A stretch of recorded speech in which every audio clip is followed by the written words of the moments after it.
Ladies and gentlemen, rockers out there, welcome to another episode of MPJ New Rock Album Review Show with my wicked panel here, to Trish, to Dom, to William and to Simon. Hello everybody. Hello. Welcome. All right, what the show's all about, we are going to review two albums here today. We're going to put them head to head. Which album will we buy? We're going to rate them for our listening pleasures, which can be very extreme. From one to the other, who knows?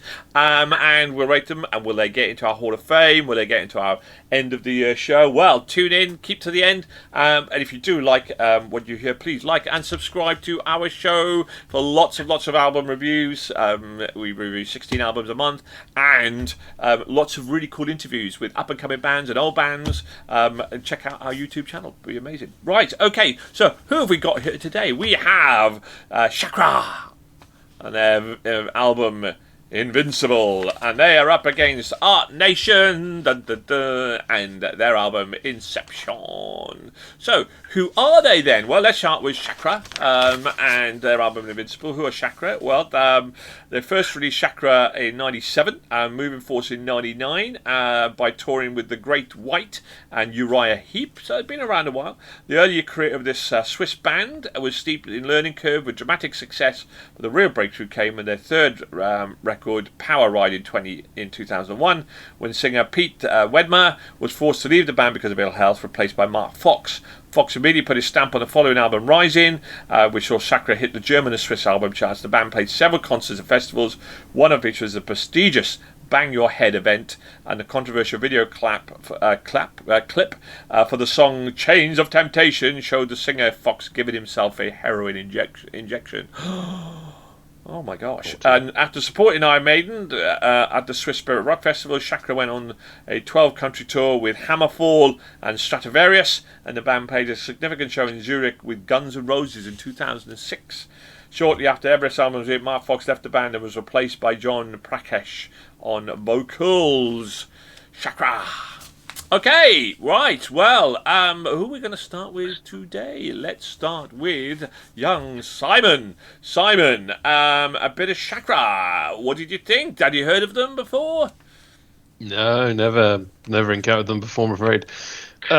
What did I think? So, the opening track, the way it is, had me thinking this is just going to be another samey hard rock blues album that plagued last month's lineup. But then, I was a bit like, ooh, the Matrix Unfolds track plays, and it's got a bit of an edge to it, and this is kind of cool. Then Invincible, the title track, had this harder edge as well, and I'm genuinely interested. Not every song hooked me. Old Irish song absolutely slaps, though. That's a great song. As I Lay Down to Sleep is this like beautiful shift in tempo, and I can see that House of Rock was a good bit of rock. The raspy vocals aren't always to my taste, and it's purely a personal preference, and I'd have liked the vocal style to change up a little bit, especially for the ballad song, but yeah, that's the band's sound, so I'm not complaining. It's just personal preference. But to my surprise, I actually quite enjoyed the album. A lot more than the opening track led me to believe. It really did lull me into a false insecurity, that one. But yeah, I just, considering I don't usually like this kind of music, I actually really did enjoy the album. Ooh. Will William follow suit? William, Shakra. I didn't hate it. It was good. I mean, most like someone else lulled by the first track, but for two different reasons. One, the reason someone said, the big punchy opening song, and two, I thought I was going into playing The Witcher. That first bit of guitar at the beginning of it is exactly the same as one of the bits of the Witcher 3 soundtrack when they are going to fight. It has the la-la-la-la-la-la. It's the exact same kind of guitar as that, and I thought I was playing The Witcher, and it's fantastic. There you go. Classic. Got to get an extra point for that. It was good. I liked it. It's like good punchy vocals, good sound. Unlike my normal opinion of older music, being reasonably strong opinions, this doesn't seem to. It sounds like an album that was released now, and it has the sounds of now. It's not like, oh, we're an old band, so we're going to make the same music we've always made. It's good. From that, the what's the last track? The As Long As I'm Alive. It opens with that sort of more bluegrass, bluesy sound of the guitar as well, and then goes into that heavy rock, harder sort of guitar sound like that. It was good. I liked it. It was a good album, well made, well produced, good sounds. Not all to my taste, but for the majority of it, this was really good. Wowzers. Trish, your cup of tea, my rock chick? What do you reckon? Am I invincible? You fucking loved it, but there we go. That'd be just. Shall I continue with my review? Or you just said it all for No, I'm me? just like that's my gut instinct here. Yeah, you know me too well.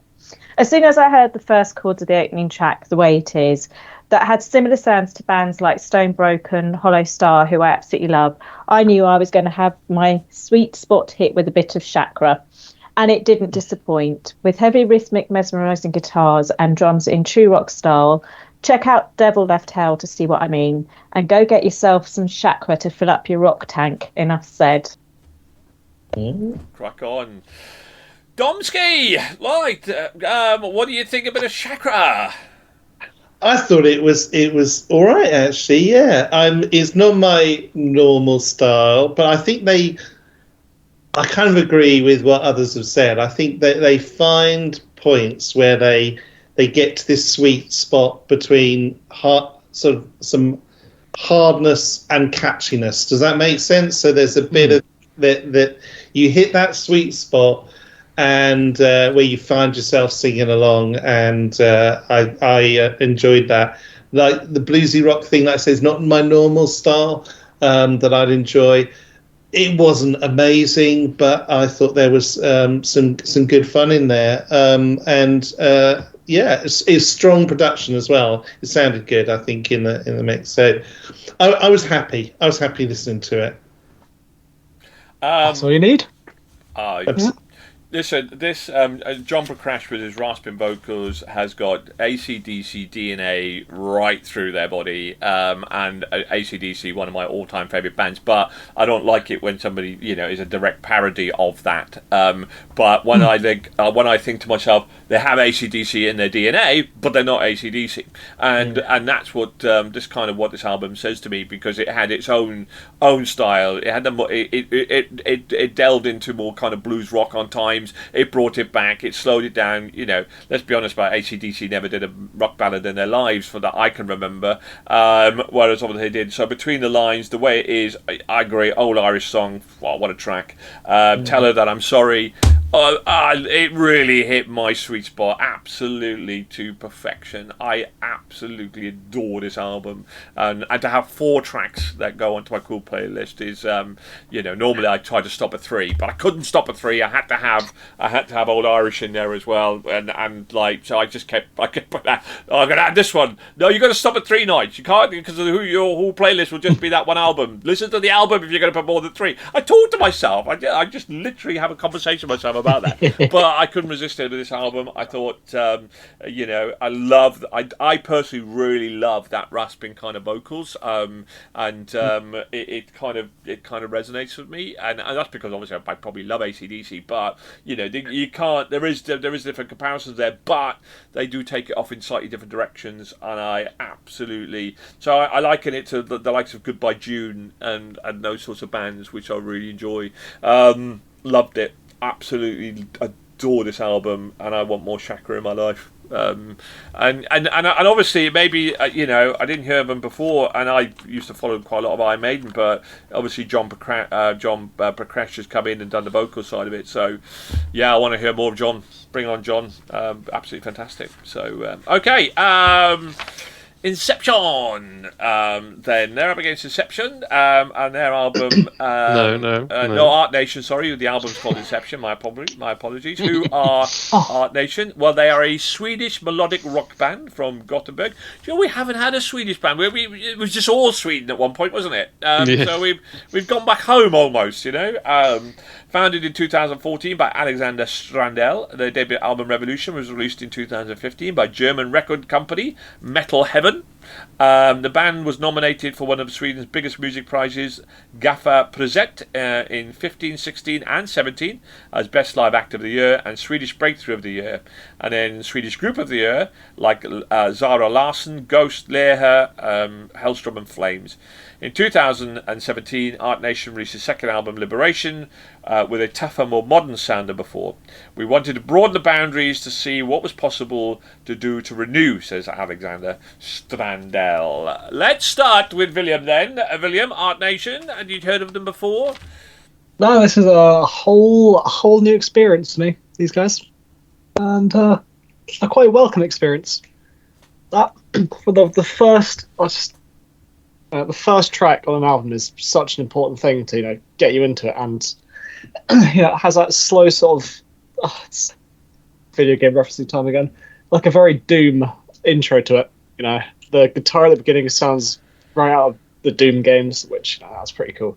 It kicks in with that, all the instruments kicking in, the scream comes in from the vocalist, they keep that note going. It's so cool. And then it sticks at this punchy, cool sound going the whole way through. They like fire quite a bit, that's a good thing. 2 songs about fire, that's a pretty impressive thing there. Not enough, more fire is needed in all albums. It only adds to it, it can only improve the whole thing. It's just a really good album. I really like the vocalist. He's got a really strong voice, and for me, the real speed of all the instruments going behind it really, help with this momentum and get you into it, and invest in this album. And I had a good time listening to this, and I see myself coming back to this and listening again. It's just, like Tom said before, it just made me happy. Good. Well, we like to take you down. Brought me joy. New avenues and new directions. Yes. Okay. Right, Trish, a bit of Art Nation. The the opening track is always important to me to draw you into an album. And Brutal and Beautiful is a promising start to the album with its upbeat drums, had me dancing in my chair. What follows is an album packed with all the necessary elements, with rock rhythms, strong guitars, melodic, clear vocals. It also has heavier elements with Fight Fire with Fire. Sorry. This album had my head bopping along while listening at work, and not a single ballad in sight. They know their art, and I am sure we will welcome a nation of new fans. Oh. This is a solid, consistent album with great songs, and it's easily recommended. Trish, you love a pan. I love a pun. Keep bringing those puns on. We love puns. Right, okay, Dom then, Art Nation. Had you come across them before, mate? I haven't come across them before, and when I first listened to this, I thought, this is just more AOR kind of stuff. Is pretty something you've heard before. But you've got to commend the power and the energy in there, which I think was absolutely brilliant.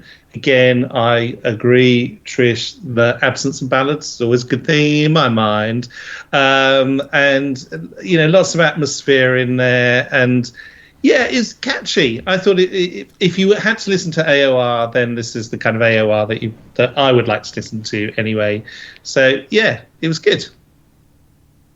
Cool. Simon? Bit of Art Nation? Wow.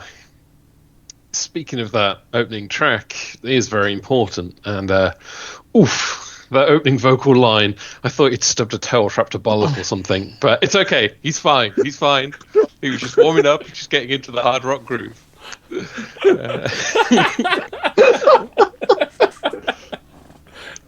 Listen to it. He's just straight into a scream, poor bloke.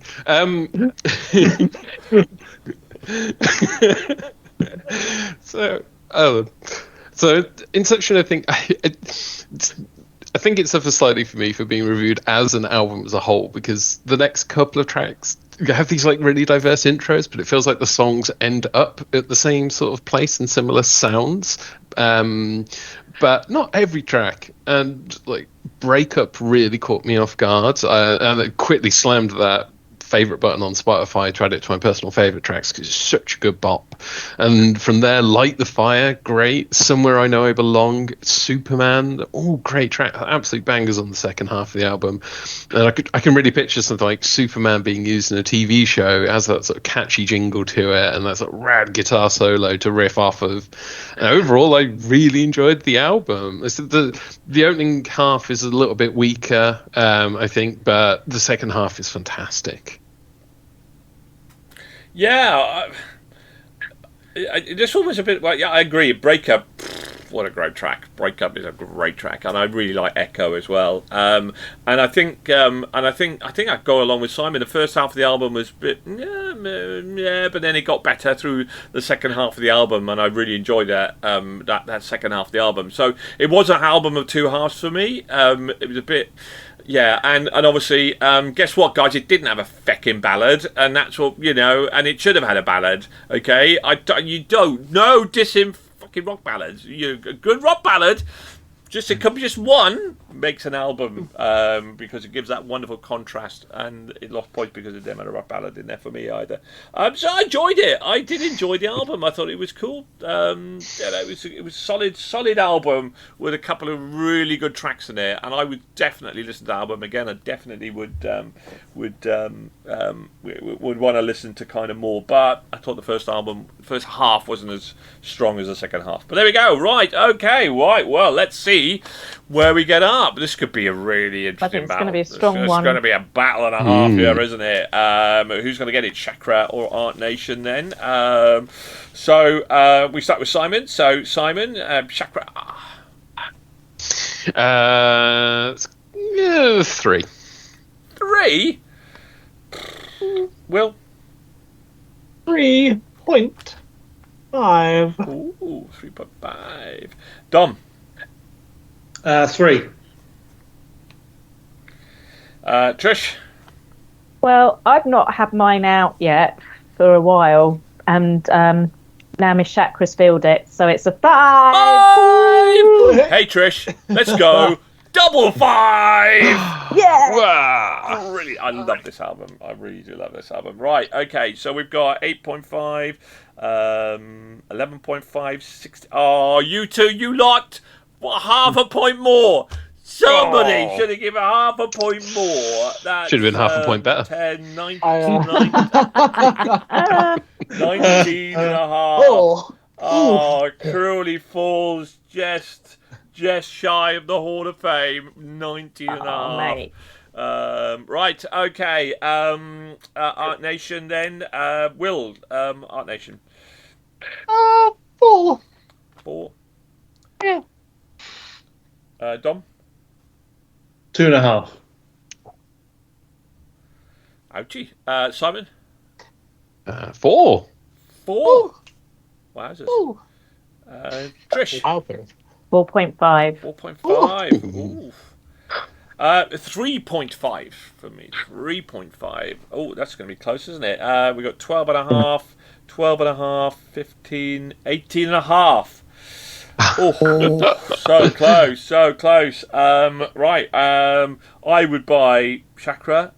Will would buy Art Nation. Simon would buy Art Nation. Trish would buy Shakra, and also Dom would buy Shakra.